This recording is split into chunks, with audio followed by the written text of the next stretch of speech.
नमस्कार। आज के इस स्पेशल एक्सप्लेनर में आप सभी का स्वागत है। आज हम इतिहास की एक ऐसी जर्नी को एक्सप्लोर करने वाले हैं जिसने आगे चलकर पूरी दुनिया को एक नई दिशा दी। हम बात कर रहे हैं सिद्धार्थ गौतमा के उस सफर की जिसने उन्हें भगवान बुद्ध बना दिया। पता है, जैसे एक एनिमेट वीडियो बनाना एक बहुत ही डिटेल प्रोसेस होता है जहां एक एक फ्रेम जोड़कर पूरी कहानी बनती है, ठीक वैसे ही आज हम सोर्स मटेरियल की मदद से इस महान दार्शनिक जर्नी को फ्रेम बाय फ्रेम समझेंगे और देखेंगे कि कैसे एक राजकुमार ने सच्चाई की तलाश में अपना सब कुछ पीछे छोड़ दिया। ओके, तो चलिए इसमें थोड़ा गहराई से उतरते हैं। किसी भी महान कहानी की शुरुआत किसी न किसी कॉन्फ्लिक्ट से होती है ना? जरा सोचिए, जब किसी के पास दुनिया की हर सुविधा हो, तो क्या अंदर एक अजीब सी बेचैनी नहीं होती कि क्या बस यही जीवन है? क्या सिर्फ सुख, ऐशो आराम और विलासिता ही लाइफ का इकलौता सच है? ये वही गहरा मनोवैज्ञानिक सवाल था जो धीरे धीरे सिद्धार्थ के मन में एक चिंगारी की तरह पनप रहा था। तो चलिए सबसे पहले देखते हैं एक पूरी तरह से सुरक्षित शाही जीवन। सिद्धार्था का अर्ली लाइफ लिटरली एक परफेक्ट बबल की तरह था। इमेजिन कीजिए, साल था लगभग 563 बीसी।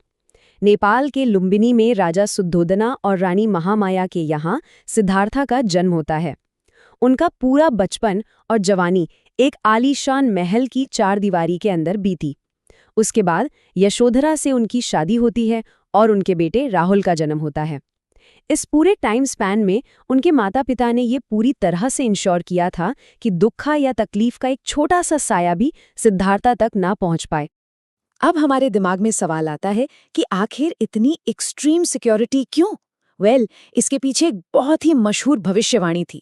जन्म के कुछ ही दिन बाद एक महान ऋषि ने कहा था कि ये बच्चा या तो दुनिया का सबसे बड़ा चक्रवर्ती सम्राट बनेगा या फिर एक महान संत।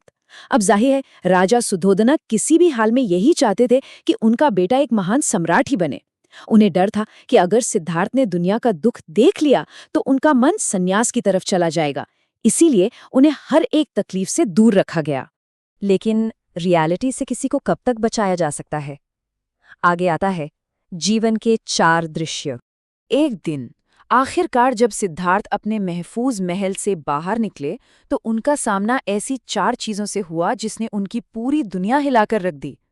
पहला दृश्य, एक बहुत ही बूढ़ा आदमी जो उम्र के बोझ से झुका हुआ था। दूसरा, एक बीमार इंसान जो दर्द से तड़प रहा था। तीसरा, एक मृत शरीर जिसने उन्हें पहली बार मॉर्टैलिटी यानी मौत की सच्चाई का एहसास कराया। और चौथा, एक बिल्कुल शांत सन्यासी। इन 4 साइट्स ने सिद्धार्थ के उस आलीशान बबल को हमेशा के लिए तोड़ दिया। उन्हें समझ आ गया कि दुख, बीमारी और मौत तो आनी ही है। और फिर वही सवाल गूंजने लगा, क्या इन सब से आजाद होने का कोई रास्ता है? इस सवाल के जवाब की तलाश का नतीजा था महान प्रस्थान और तपस्या। 29, सिर्फ 29 साल की उम्र। सोचिए, एग्जैक्टली इस उम्र में एक रात जब पूरा महल गहरी नींद में था, सिद्धार्थ ने आखिरी बार अपनी पत्नी और बेटे को सोते हुए देखा और चुपचाप उस राजपाट को हमेशा के लिए छोड़कर निकल गए। उन्होंने अपने रेशमी कपड़े त्याग दिए और एक सन्यासी का भेष धारण कर लिया। इतिहास में इस मॉन्यूमेंटल सैक्रिफाइस को महाभिनिष्क्रमणा कहा जाता है। अब आगे जो हुआ वो बिल्कुल एक्सट्रीम्स का खेल था। महल की हद से ज्यादा विलासिता के बाद अब सिद्धार्थ ने जंगल की कठोर और जानलेवा तपस्या का रास्ता चुना। उन्होंने सालों तक अपने शरीर को भूखा प्यासा रखा, गौर कष्ट सहे। लेकिन इंटरेस्टिंग बात यह है कि इतना टॉर्चर सहने के बाद उन्हें ये फील हुआ कि बॉडी को इतना ज्यादा कष्ट देना भी किसी समस्या का हल नहीं है। ये ठीक वैसा ही फेल था जैसा महल का अत्यधिक सुख।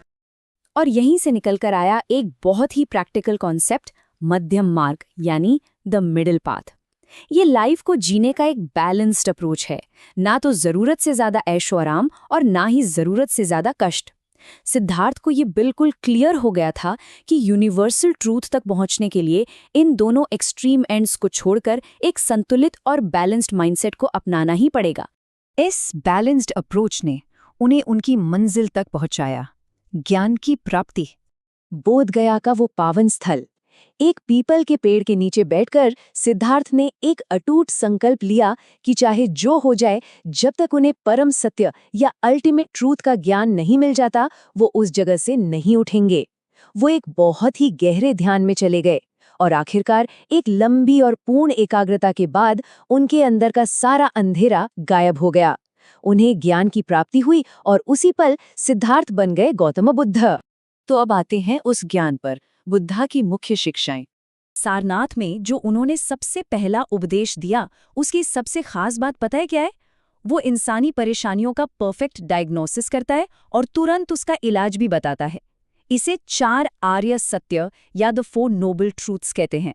पहला, जीवन में दुख है। दूसरा, इस दुख का कोई ना कोई कारण है। तीसरा, इस दुख को बिल्कुल खत्म किया जा सकता है। और चौथा, उस दुख को खत्म करने का एक प्रैक्टिकल रास्ता भी मौजूद है। और वो रास्ता क्या है? वो है ये अष्टांग मार्ग, यानी 8 आयाम वाला रास्ता। इसमें आते हैं सही दृष्टि, सही विचार, सही वाणी, सही कर्म, सही आजीविका, सही प्रयास, सही स्मृति और सही ध्यान। ध्यान दीजिए, ये सिर्फ हवाई बातें नहीं हैं। ये डे टू डे लाइफ में प्रैक्टिस करने के लिए एकदम क्लियर रोड मैप है, जो हमें दुखों से आज़ाद कर सकता है। इन्हीं शिक्षाओं से आगे चलकर बना एक अमर संदेश। सोर्स मटेरियल से लिया गया ये कोट उनकी पूरी फिलॉसफी को बहुत ही सुंदर तरीके से डिफाइन करता है। क्रोध को प्रेम से जीतो, बुराई को अच्छाई से और लालच को दान से। ये सिर्फ सुनने में अच्छे लगने वाले थॉट्स नहीं हैं, ये एकदम एक्शनेबल पॉइंट्स हैं जिन्हें अगर अप्लाई किया जाए तो सोसाइटी और हमारी अंदर की दुनिया दोनों पूरी तरह ट्रांसफॉर्म हो सकती हैं। 80 साल की उम्र, कुशीनगर नामक जगह पर 80 वर्ष की आयु में गौतम बुद्ध ने अपने भौतिक शरीर को त्याग दिया, जिसे महापरिनिर्वाणा कहा जाता है। लेकिन भले ही उनका फिजिकल फॉर्म इस दुनिया से चला गया, उनके प्योर और पावरफुल आइडियाज हमेशा के लिए अमर हो गए और आज भी करोड़ों लोगों को पीस और नॉन वायलेंस का रास्ता दिखा रहे हैं। तो इस एक्सप्लेनर के एंड में एक बहुत ही प्रोवोक करने वाला सवाल निकल कर आता है। अगर सच्चा सुख, द अल्टीमेट हैप्पीनेस, हमारे अंदर ही मौजूद है, तो फिर उसकी बाहर की दुनिया में तलाश क्यों करनी? गौतम बुद्ध का ये पूरा सफ़र और उनकी कहानी हमें यही तो याद दिलाती है कि अपने मन को समझना ही सच्ची आज़ादी और शांति की चाबी है। इस गहरे विचार पर थोड़ा वक्त निकालकर ज़रूर सोचिए। आज के इस एक्सप्लेनर में हमारे साथ जुड़ने के लिए बहुत बहुत शुक्रिया।